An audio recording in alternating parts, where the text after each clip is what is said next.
His Royal Highness Sultan Nazrin Muizzuddin Shah, Ibn Al-Marhum Sultan Azlan Muhibbuddin Shah Al-Mufurla, Sultan of Perak.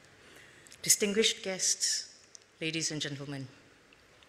In September last year, The Art of Uncertainty by Professor Sir David Spiegelhalter was published.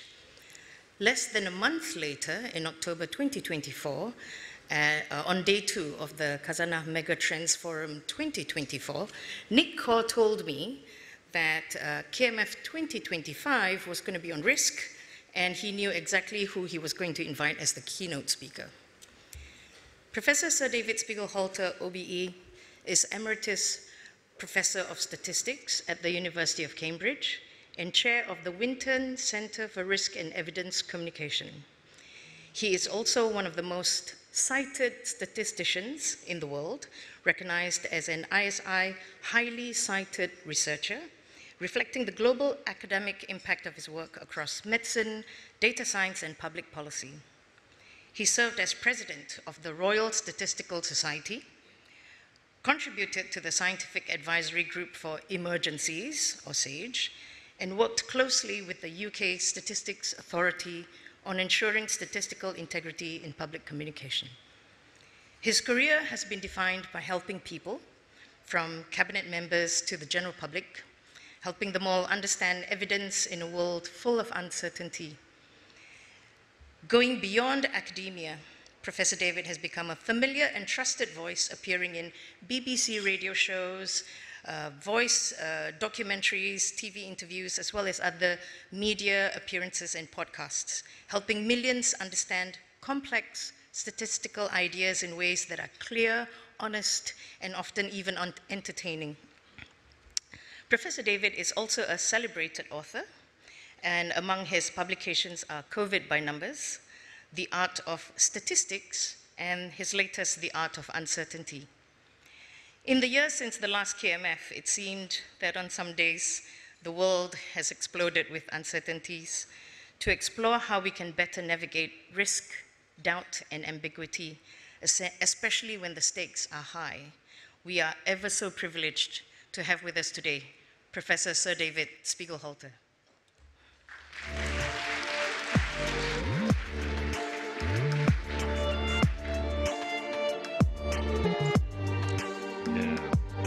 Okay, thank you so much, Suhana, for that kind welcome. And, well, it's a great honor to be here. I thought this was going to be a small, informal meeting. So I am slightly deluded by this and slightly terrified by this audience, this august and extremely, I don't know, skilled and varied audience. So it's an enormous pleasure to be here. And that's me. As I mentioned, as Suhana mentioned, I'm also a non-executive director on the UK Statistics Authority, which is the body that oversees the official statistics in the UK. Okay, it's wonderful to be here in Malaysia. It's a dangerous country. I've been here 4 days, and I've eaten so much good food. I've got that on me. I've grown. I could hardly get my suit on this morning. I had to squeeze it on because we've been looked after so well here. It's been wonderful. Okay, so that's me. I should say that I'm not getting a fee for this talk, but Khazanah, no, that's deliberate. I'm not complaining, because Khazanah is giving a very generous donation to this charity that I support, which works with the marginalized communities in India and Nepal, particularly the Dalit and scheduled tribes. So I'm really grateful for Khazanah for that. Thank you. So, and that's the book. I mean, I've got to take advantage of being here to do a little bit of self-advertisement, and that's all the topics. And I can't talk. Could love to give a whole talk on luck, but I'm not going to. But I'm going to talk a bit about surprises and probability and deep uncertainty and communicating uncertainty, because I think that fits with the theme of this meeting. And the point is, are we in an age of uncertainty? Everyone, I think many people in the past have thought they're in an age of uncertainty. And I'm no historian, but when I think about, for example, the 1930s, the rise, the economic chaos, the rise of nationalism and militarism in the world, that was a really uncertain time, and it didn't end well. In the 1950s and 1960s, because there's a huge threat of nuclear war, from a technological advance that's been there, that actually ended, well, looks like it ended up a lot better. And now, though, we've got the whole lot. We've got political, economic, technological, environment, and social, I should also say health, pandemic, risks going on, threats. Really, I think we are in an age of uncertainty. Very personally, the thing I'm most uncertain about is the effects of this thing. The fact that this is where most people now get their information from, the complete collapse of local and regional and national newspapers, the importance of or rather obscure recommendation algorithms to what we all see, and especially young people see. So the impact of that, I feel, is deeply unpredictable. And of course, that's connected up with AI. So, but what is uncertainty? What is uncertainty? And it's quite this is the topic, this is the definition I like. The conscious awareness of ignorance is when we realize we don't know something.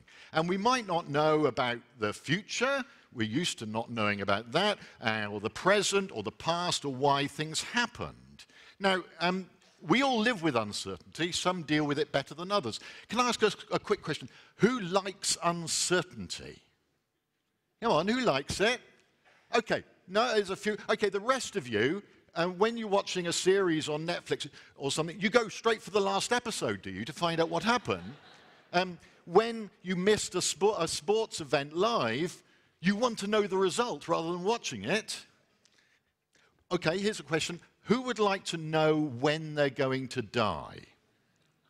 Come on, some, yeah, very few. Look, so the rest of you, you like uncertainty. We all like uncertainty. We live in a world of uncertainty. Can you imagine living in a world that was certain? It'd be like the worst sort of prison. It would be horrific. So we live in a world of uncertainty. We do like it. We embrace it. That's what makes us human. It's what makes being alive, not knowing what's going to happen. But it is a relationship between you and something else. It's very personal. And I'd like to just illustrate that a moment. You know, I got a coin, because uncertainty can be what's known as chance or aleatory uncertainty. So a UK coin has got a head on one side, you know, the queen, well now the king, and a tail. And so if I've got a coin, here's a UK coin, so I'm going to flip it and I'm going to ask, okay, what's the probability this will come up heads when I flip it? 50-50, thank you. That's chance, that's aleatory uncertainty. Then I'm going to flip it, cover it up. What's your probability this is heads? What's your probability this is heads? Now, we've changed what uncertainty is now. It's not chance anymore, it's decided, but it's what's called epistemic uncertainty. It's something you don't know. You could, I know, you don't. It's changed, but it's still you're still uncertainty. So what's your probability this is heads? Come on, somebody say it. You're very grudging. You're very grudging. Well, logically, it should still be 50-50. That's your probability. You own it. It's not mine. So what I want to argue by that is that probability, in fact, can be used for, we'll see in a moment, epistemic uncertainty, things we don't know but could. So the uncertainty is very personal. It's what we own. We own this. And I believe that it's important to express, when we can, our personal, subjective uncertainty in numbers. I'm very mistrustful of words. And I'll give you an example, historical example from 1961. Remember in 1959, there was a revolution in Cuba, Castro took over, and almost immediately the CIA started planning an invasion by 1,500 Cuban exiles at the Bay of Pigs in the south of Cuba. And they trained them and armed them and so on, without telling the army or anybody else, or very, very few people. And when President Kennedy became president in 1961, it's the first he found out about it. He was told about this planned invasion that was going to happen. And he wasn't sure about this at all, and he commissioned the Joint Chiefs of Staff to do a report on this and whether they thought it was a good idea or not. And they didn't think it was a very good idea. They thought the chances of success were about 30%, so about 30 to 70% chance of failure, and they thought that. But for some reason, by the time the report got to Kennedy, that number had been changed to a phrase, a fair chance of success. What? Really, they meant not very good. That's not how I would interpret that, and I don't think it's how Kennedy interpreted it either. He approved the invasion, not just because of that. There was massive groupthink at the time. And of course, it was a complete fiasco. There's Castro himself jumping off a tank at the Bay of Pigs. All of exiles were killed or captured. It was an absolute mess and pushed Cuba closer to Russia and led, pretty well to the Cuban Missile Crisis the year afterwards, and the closest we've been to nuclear war. Absolute mess because of the way I think very strongly people afterwards said, why didn't we just say this is a really bad idea and say how risky we thought it was? Now, because words are easily misunderstood, that's a particular example, but every time we use words like could or maybe or perhaps, what do those really mean? And intelligence services have learned that it's best to at least roughly try to define what words mean. So if you're in MI5 or MI6 or the UK intelligence services and you use the word likely, you must mean between 55 and 75% probability. And the reason I know this is that I gave a talk at MI5. And they gave me this mug. That's all I got. Actually, no, I got some cufflinks as well. I got MI5 cufflinks, which is great. And so this says that, if your mug is 55 to 75% empty, it's likely or probable you need a refill. So, but look at this. This is what's nice. If it's 30% empty, it's unlikely you need a refill. If you think it's a 30% probability in the UK intelligence services, you must use the word unlikely. So they've learned for that. And it's not just them that's learned, in the US has learned as well, because 50 years later, another president was faced with a very difficult decision because there'd been intelligence reports that Osama bin Laden was in the compound in Abbottabad. Now, and what he did, though, this is really good, he set multiple teams to analyze the evidence and come up with a probability that he was there. Now, this is epistemic uncertainty. Either he was there or he wasn't, but he wanted a probability that they were there. Now, some teams thought it was only a 30 to 40% chance. They're really quite negative. Others were saying, yes, bet he's there 80 to 90%, very gung-ho. And he listened to all of them, and in the end, he said, I think it's about 50-50, and he approved the raid. And afterwards, people have argued, academics have argued, should all those advisors have got together and come up with a single number to give to him? And I would strongly say that would have been wrong. The decision maker should know the disagreement and the variation in the teams that are advising him. Now, this miserable pessimists who thought only 30 to 40%, in other words, unlikely that he's there, using the UK definition, this could have been, I'm not sure, whether it was deliberately set up as a red team, a team that deliberately questions any groupthink. Now, the UK Ministry of Defence strongly encourage red teaming. And that's from their guidebook, public guidebook on red teaming. You need a team that will challenge assumptions and beliefs, identify different options, stress test a plan, uncover hidden biases, try to get rid of that groupthink. And I suspect that in the UK Ministry of Defence in the past, they may have made some mistakes because they all were thinking the same way. So I think this is a really encouraging example. Okay, so I'd like to do a little quiz to you, I think. I would like to know whether you know how ignorant you are. Do you know how ignorant you are? So what I'm going to do, I'm going to ask you 5 questions, and there are true answers, A or B. And what you have to do, you don't need a pen and paper because you're all so clever, you can do this in your head. You're going to answer, I'm going to give you a question, A or B, and you have to say which one you believe is the most likely. But I don't just want you to guess which it is. I want to say how confident you are on a scale 5 to 10. So if you're absolutely certain, say I'm 10 out of 10 certain. So this is pure epistemic uncertainty. If you haven't got a clue, say 5 out of 10. And then I'm going to give you the answer, and then you can score yourself like this. So if you say 10 out of 10, I think it's 10 out of 10 answer A, and you're right, you get 25. If you're wrong, you lose 75. Yeah, it's really vicious teacher, this one. It punishes failure ruthlessly, ruthlessly.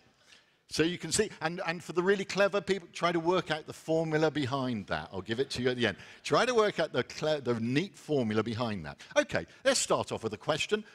Wait, no shush, no phones, no cheating, no conferring. Which head of state is older, President Trump or King Charles III? A or B, which one, if you had to say, which would you say? Which one would you bet? Well, you don't have to bet, but which one would you say, A or B? And then how confident are you in the answer? Have you done that?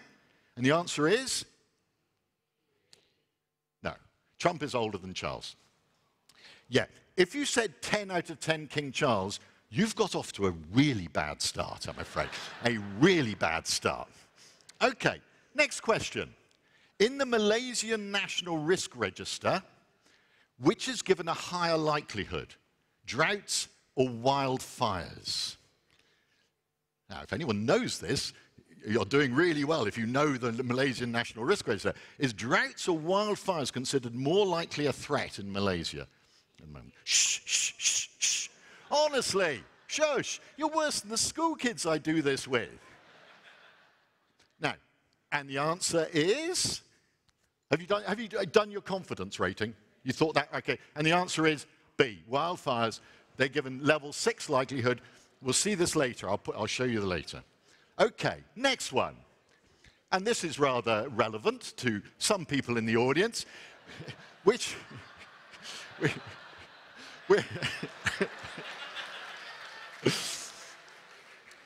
Malaysian state has the bigger area, Johor or Perak? Shh, shh, shh. No going on to Wikipedia. Okay. This is quite, and your confidence in the answer, and what's the answer? B. Perak is slightly bigger. Slightly bigger. It's quite, I deliberately chose quite a difficult comparison there. There are some easy ones I could have done, but I wanted to make it difficult. Okay. Which is further north, Kuala Lumpur or Kota Kinabalu? Which is further north? Oh, these are Malay. You should know all these questions. No, you don't have to know. Okay, and your confidence, you've done your judgment, and the answer is B. About 3 degrees further.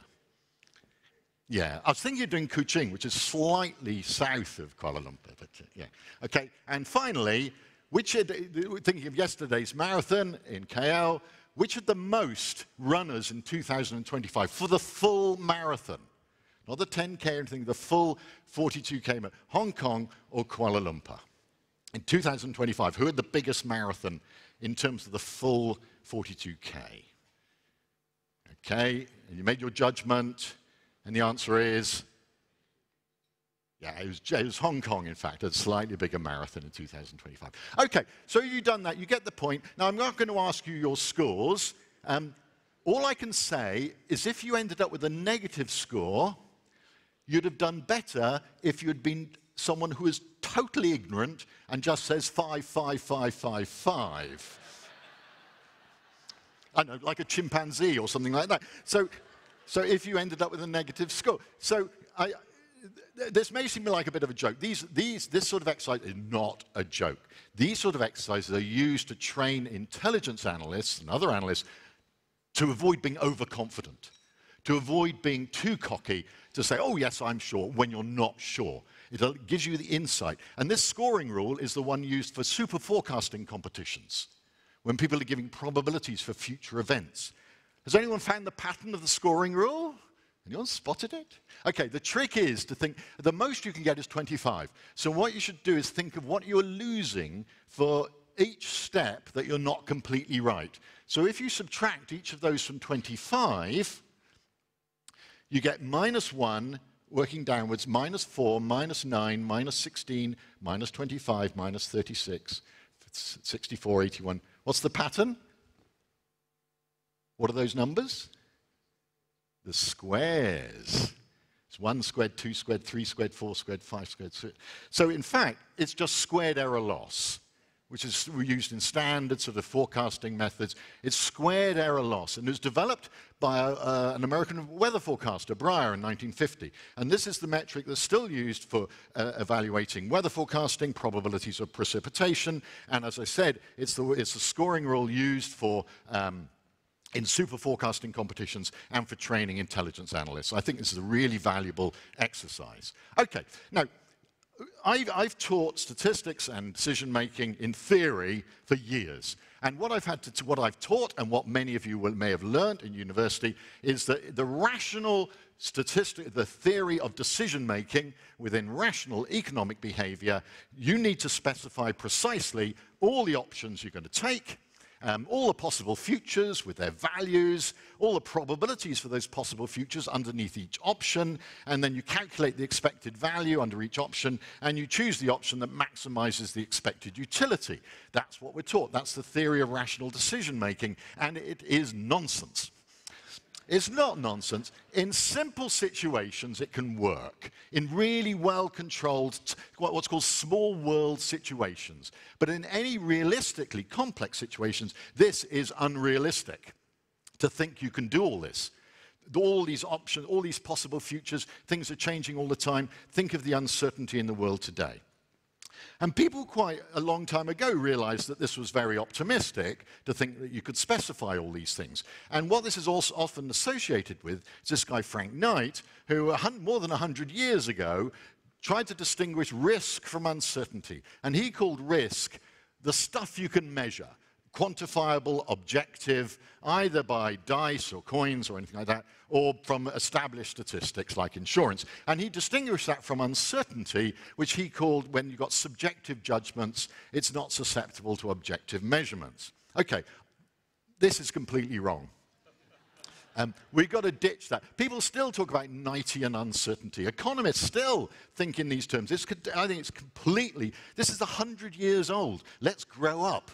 Because actually, it's not that, it's far too simplistic. We've got a continuum. All uncertainty is on a continuum, as I'll show in a minute. Every analysis, even a simple one involving dice, involves judgment. They're not objective. Everything involves analysis and judgment. And your assumptions behind your logic may very well be wrong. Can I just show you the coin I was flipping? Would you mind having a look at that and turning it over? Turn it over, and see what you see. Yeah, it's the same on both sides. It's a strictly illegal UK £2 piece with no head at all. And, you know, when you were so confident with your 50-50, weren't you, before I flipped it? No, you're completely deluded. You trusted me. Oh, no, no, no. No, that was a big mistake. So that even in those simple situations that you feel you understand, they're reliant on judgment all the time. We cannot escape it. So I've got this picture in my book which says, you know, what do we do when we can't do this ideal, rational decision-making? And if we could, we'd be up in this corner here. Now, the point about this, what this shows, is that assumptions about outcomes, well-defined, really clear outcomes, right through to, oh, who knows what's going to happen, what could happen. Here, probabilities, yes, we know really good probabilities, right through to we don't know. And it's a continuum. It's not yes, no, that we know or don't know things. Everything involves judgment. But roughly speaking, up in this corner, we've got where we kind of know what we're doing. We're pretty confident we can do some proper quantified risk analysis. Then we move into this quadrant. This is where the outcomes are fairly well defined, but we're not happy putting probabilities on them. And we're left with ranking or rough numbers, just possibilities. And an example of that is the Malaysian National Risk Register. So there it is. This is looking at impact along here. So that's severity of impact, and that's likelihood. So here we have the wildfires being more likely than the droughts. The tsunami is down here, huge impact, lowest likelihood. Floods up here, actually, you know, reasonable, high likelihood with a strong impact. So that's pretty bad. So that's just a limited list of threats in the Malaysian Risk Register. The likelihoods here are not defined in terms of numbers. because it's the first national risk register. It was similar in the UK. Now, the UK has gone through many iterations in their national risk register, and it's become a lot more complicated, as you can see. So, so this is one, and this is only part of it. So this is it's switched. So this is how likely things are, and this is how severe they are. And this is only the first list. It goes on and on and on. There's pages of them.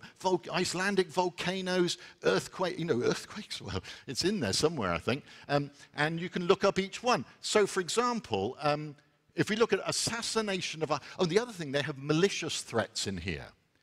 So somebody has worked out that assassination of a major public figure, high-profile public figure, and they've put it here. So that says they think there's a greater than 25% probability that in any 2-year interval, a major public figure will be assassinated. They also consider it's going to be of limited impact, which seems a bit... seems a bit unfair, doesn't it? But never mind. So, but of course, there have been major mistakes in this. 2010, Icelandic volcano erupted, closed European airspace. It wasn't even on the risk register, although people had suggested it. Before COVID, we had, high profile was flu, but an emerging infectious disease like SARS and MERS was in the middle, and it said, oh, it could kill up to 200 people. Instead of 200,000, which is what actually happened. So these risk registers, they're good, but they don't necessarily get it right at all. I think they're good to try to have them, but we cannot fully believe them. Okay, now we're getting on to the interesting stuff. Down in the corner here. This is where we don't know what's going to happen, what might happen, and we can't put any probabilities on it either. What do we do in that sometimes called radical uncertainty? I like the term deep uncertainty. And I think it's fascinating. We can't even list the possibilities for the possible outcomes. What are we left with? We're into the area of unknown unknowns, where we don't even know what we don't know. What do? We need humility to admit we don't know things, and imagination to try to think of what might happen. We'd love to try to convert the unknown unknowns into the known unknowns. But that means having imagination and thoughtfulness, maybe engaging red teams to think of all the stuff we haven't thought of, getting a wide diversity of viewpoints.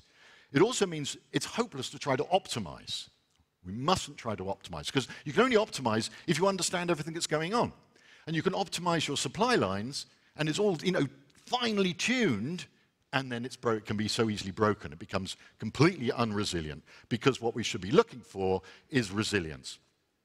And the other thing I say is we shouldn't just focus on the worst case scenario, because that will make us so cautious and so precautionary that we'll never do anything. We'll never take any risks.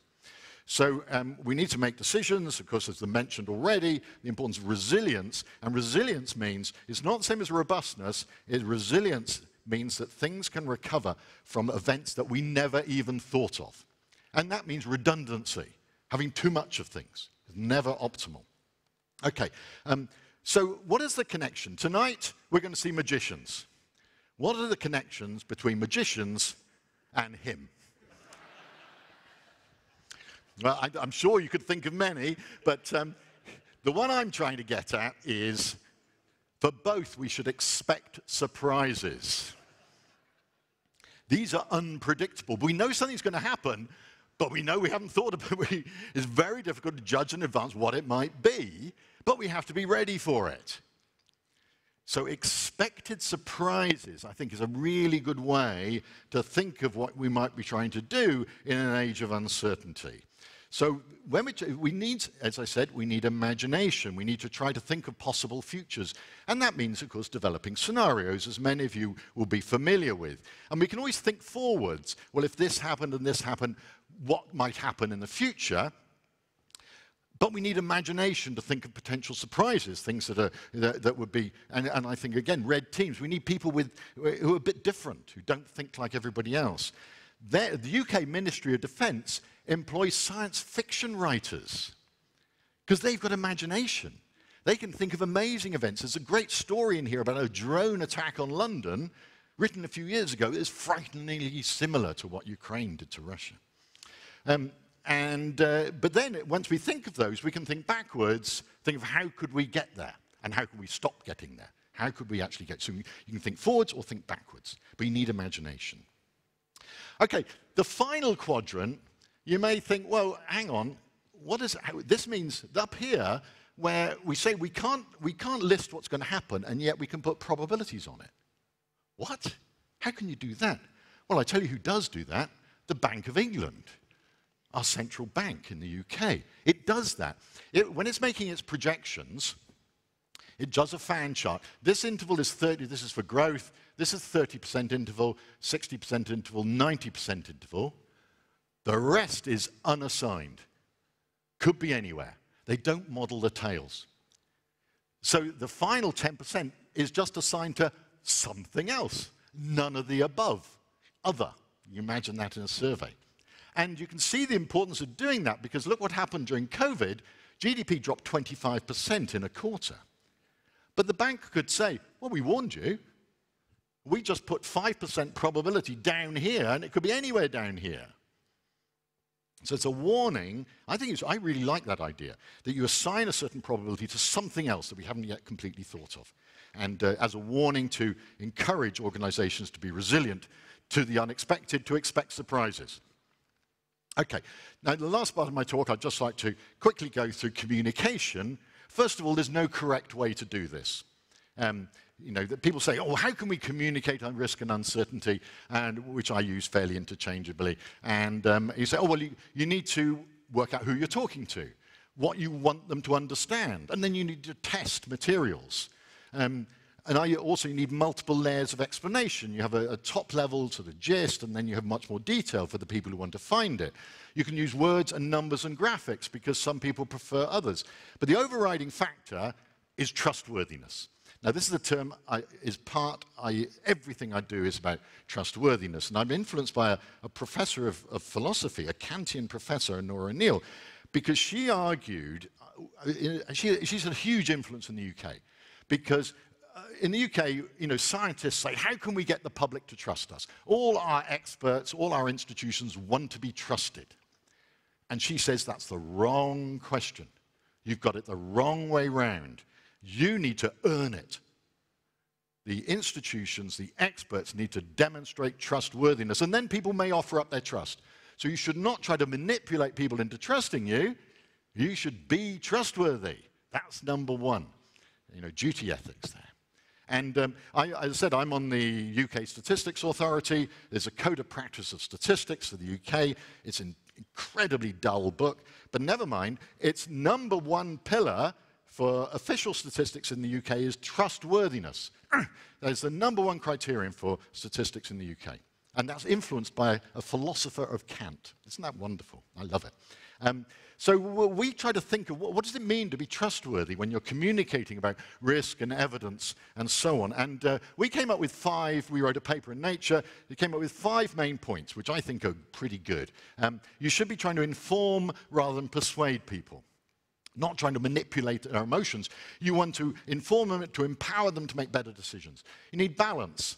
You know, winners and losers, positives and negatives, but not false balance, not climate change, yes, no, you know, it's not 50% there.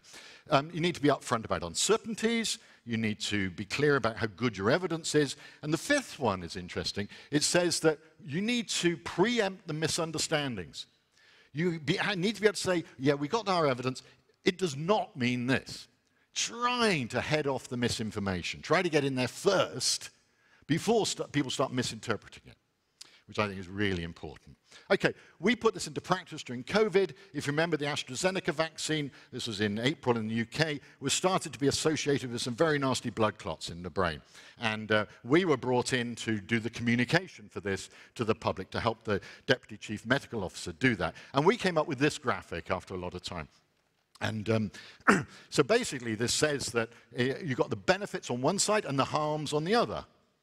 And it split it by age, because in COVID, age was the overwhelmingly important thing. It was never discussed enough.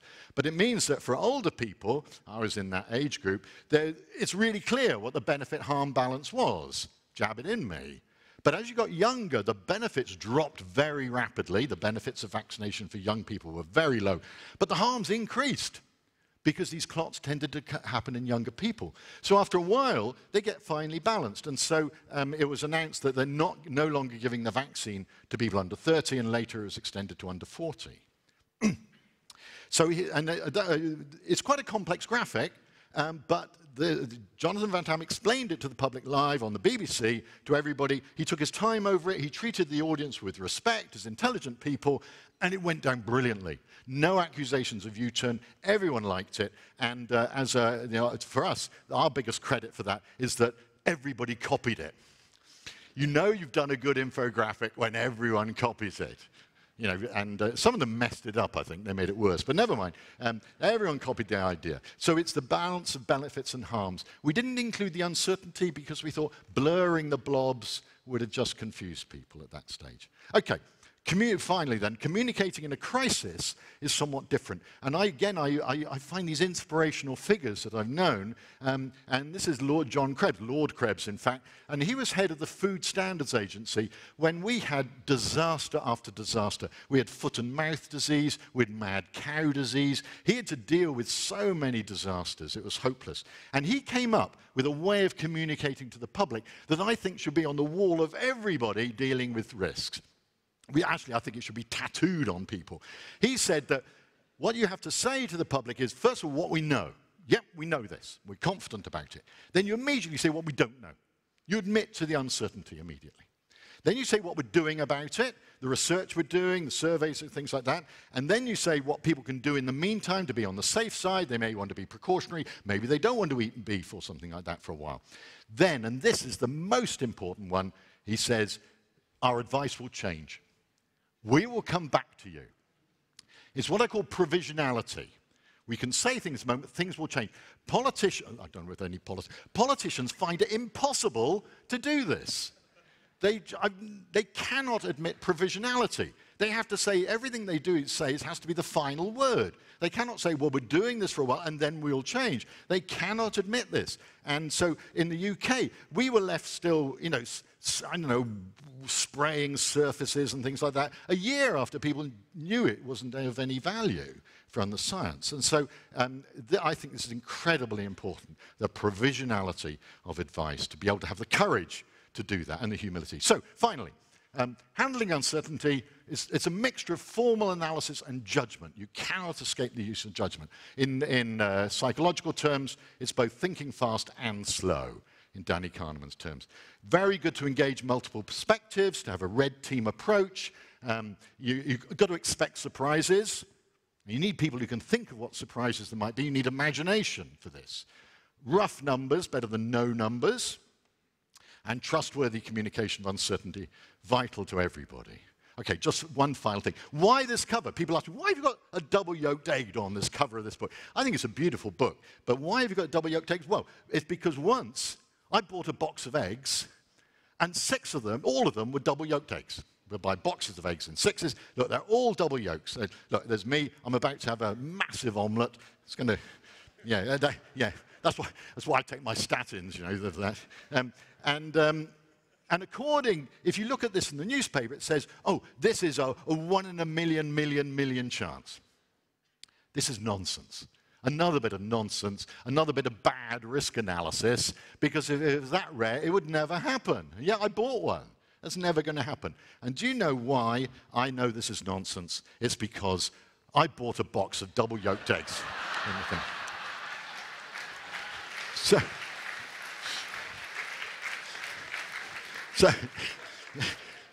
question your assumptions all the time.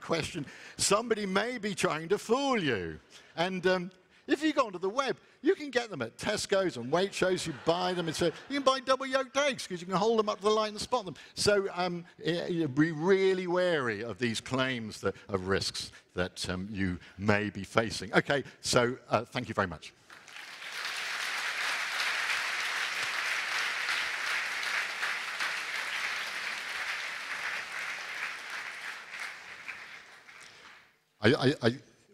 We were going to hope. Oh, we got a bit of time for questions.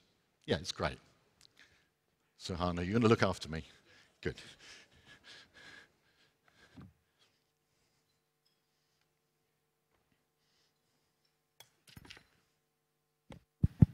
Hello. Yeah. Well, that was just fantastic, Professor David. I enjoyed it so much. Thank you so much. Even before you ended your talk, I already got online questions. Oh, right, great. Yeah. And such a great one. I've got several. Yep. Let's see if we can get through a few. Okay, we don't have much time. Yeah, I'll crack through them. Okay. In your experience, this is a great one. The organizations that you have worked with, what have they done to try to increase trustworthiness that hasn't worked? Oh, that hasn't worked. Oh, because I know some things that are working about being open and transparent and honest about mistakes, owning up to mistakes. Well, I think that's a good question. What is, because people are worried about it backfiring. You know, if we're honest and open to everybody, we open ourselves up to criticism by the media or others can pick on us because we've admitted some vulnerability, we've had some humility. In my experience, it's worked. Yeah. And we've done research on this, that you know, if you are open and transparent and admit that balance, and obey those sort of rules, that use messaging in that way, that the people who are most skeptical of you trust you more.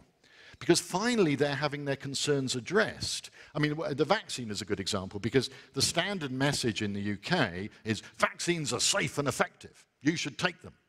That is untrustworthy, because actually vaccines, as I showed, vaccines are safe enough and effective enough to be used by some people in some situations. That's the truth.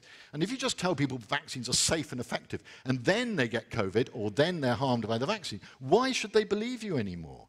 So I think that's where I've seen the failures, where people just repeat a simple message as if the audience, people are children, and then it's so easily proven to be wrong, and then you've just actively lost trust. Yeah.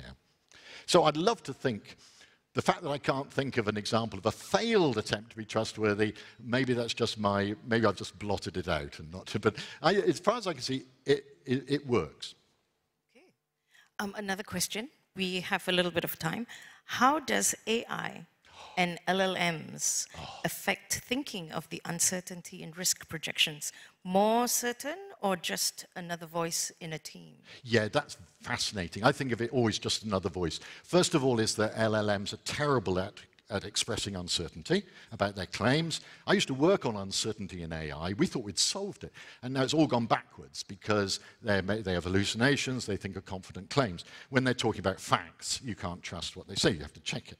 But when it comes to projecting about the future, I'm still not quite sure, and I think this is changing, the extent to which LLMs have imagination.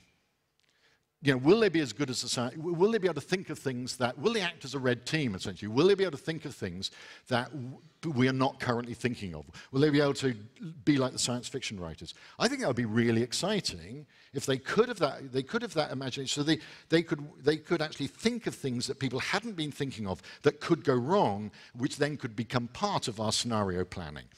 I am not sure, maybe somebody here knows, I don't think they're capable of doing that, because at the moment, they just, in a way, summarize what's out there already.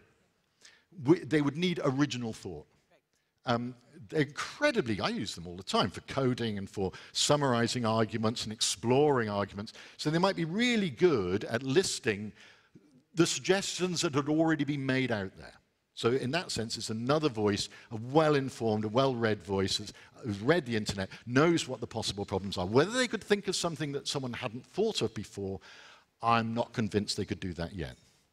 Okay, and so then the final question, perhaps, how do we mitigate the downside risks of unknown unknowns, especially in this geopolitically turbulent era? Well, I've only got a minute, for heaven's sake. And, I mean, that's what we're all here for, isn't it? Yeah. So how do we deal with that? And that's my sort of magician and Trump example of where you've got something that's actually is deliberately unpredictable, almost, that you just cannot list what might happen.